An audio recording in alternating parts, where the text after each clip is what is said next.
All right, so our next speaker, Peggy Hellweg, is another friend and colleague. She is a principal in the Berkeley Seismological Laboratory.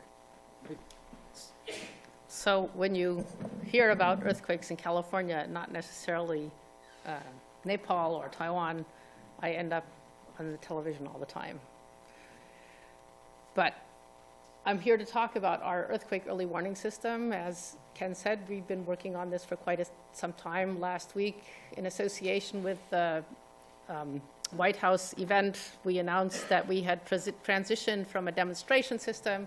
We can do it, like we just heard, we can do it, to a prototype production system, which means that we've been adding redundance and robustness, but it's still a prototype. We know we can't do it well enough to send the information to you all of the time.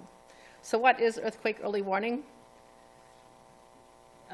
Let's imagine that there is a magnitude 8.0 earthquake like the 1906 earthquake. It starts not across from, I'm not any good at this stuff. Okay. Yeah, it's playing. It started up off of Cape Mendocino, unlike 1906, which started offshore of San Francisco. And this earthquake is rupturing essentially in real time. The earthquake has started. It's radiating waves. The yellow waves are the P waves. They kind of give you a bump. The really damaging stuff is the S waves that are following behind. And the really, really damaging stuff is the rupture, which is going to get to San Francisco. That's that bar of thick brown stuff in the middle. And you can say, see, just now, the P wave is coming to San Francisco and UC Berkeley, and we might notice it because this is a really big earthquake, and the shaking is going on behind us. But the S waves haven't even arrived here, and I've been talking for 1.5 minutes already. If we have stations up near Cape Mendocino, we could recognize this earthquake quickly and tell you here that shaking is going to be coming to a place near you. And you could do the right thing, which is drop cover and hold on. So now the S waves are coming. The shaking is really starting in San Francisco. The rupture hasn't got here. You have to imagine earthquakes are like zippers. If it's a short zipper, it happens fast. If it's a tent door zipper, it takes you almost 1 minute to actually close it. So just like that, a big earthquake like 1906 can take up to 1 minute to happen. The shaking takes a long time to get to us. And so in a case like that, there are a lot of actions we can take. We need to have the network of seismic instrumentation that will allow us to recognize that earthquake quickly and tell you how big it is. Because if it's a magnitude 2 up there, we don't really care. So what are the uses of earthquake early warning? The one is we could reduce falling hazards.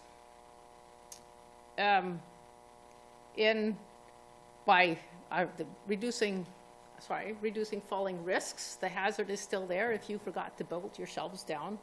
But if you can get under your desk or your chair before the shaking starts, then you're not likely to be hit by the books falling off your shelves or your computer or whatever.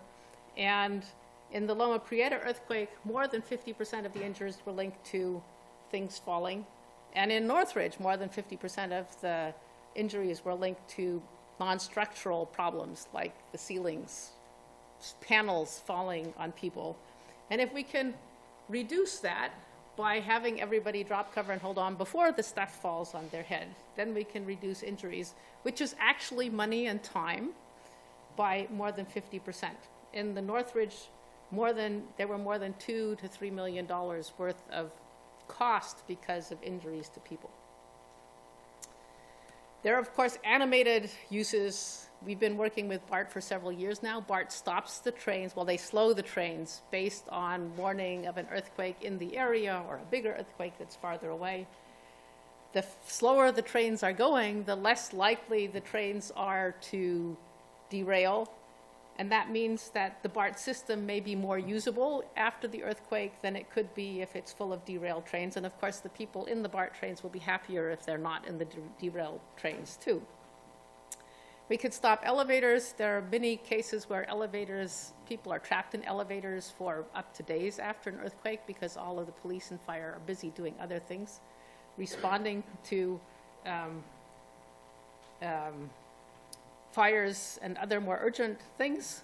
And we can have situational awareness, that the fire people are aware that they're going to get called out soon and can get their stuff ready, open the doors, maybe even stop the gas, but I'm not sure they're equal to do that yet. So how can you get it? Or how will you be able to get it in the future? That's a problem that we're actually working on right now with our colleagues at the USGS and our partners at the other universities. Right now, the most common way to get it is on your computer with this thing called the user display. Our beta users get it. It pops up on my desktop way too often for me to really be happy about it. It warns me light shaking expected. And the other way, of course, in Japan, they do TV, radio. A home security system could announce it to you, the office PA system. And we're working on an app. Earthquake, duck cover and hold on, strong shaking expected. And tell you that the shaking is coming and how long it's going to take before the shaking gets to you. This is the case for Loma Prieta.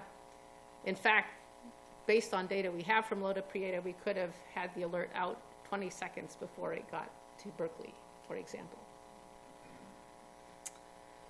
And then you could text the people that the shaking is coming to where you are. Is it useful? In Japan, people were asked after the Tohoku earthquake, is it useful? Most of the people in all of Japan said it was useful, partly because it gave them information on what was coming and made them more aware. Thank you.